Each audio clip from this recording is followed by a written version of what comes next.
একটা জিনিস কোনোভাবে আমার মাথায় ধরতেছে না। আমার যে ছোট্ট মাথা, এই মাথাটা আমি ক্যালকুলেশন করতে পারতেছি না।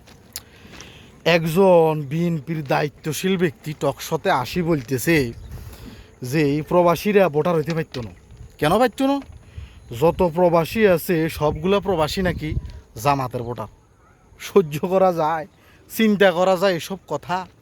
এই জামাতিরা কোনো মিটিং মিছিলে গেলে এরা মনে করো যে সিঙ্গারা দেয় না, এরা একটা 7 আপ দেয় না, শালার গো বিরিয়ানিরও কোনো ব্যবস্থা থাকে না। তাইলে এদের এত সমর্থক কোথায় পাবো? ওইদিকে আমগো মুন্সি কাকা মনে করো যে প্রবাসী হিতা মোসে তেল দিতেছে, কয় যে এবার নির্বাচনে যাই দানে শীষে সিলগা মারি দিব। ওমা এরা কয় কি, কয় সবগুলো প্রবাসী নাকি জামাত করে, এদেরকে ভোটার করা যাইতো না। এগুলো সহ্য করা যায়? মানা যায় এগুলো?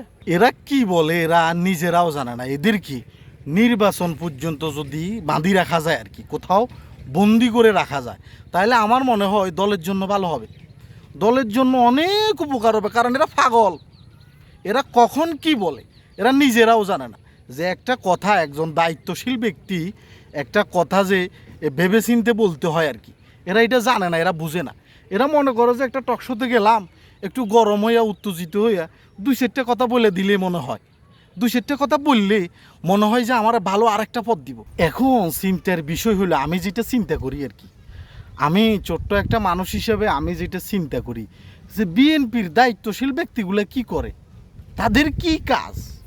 তারা কি সারাক্ষণ শুই থাকে, না তারা অন্যান্য কাজে ব্যস্ত? তারা যদি অন্যান্য কাজে ব্যস্ত থাকে তাহলে তারা দলের ভালো ভালো পদে কেন বসে রয়েছে?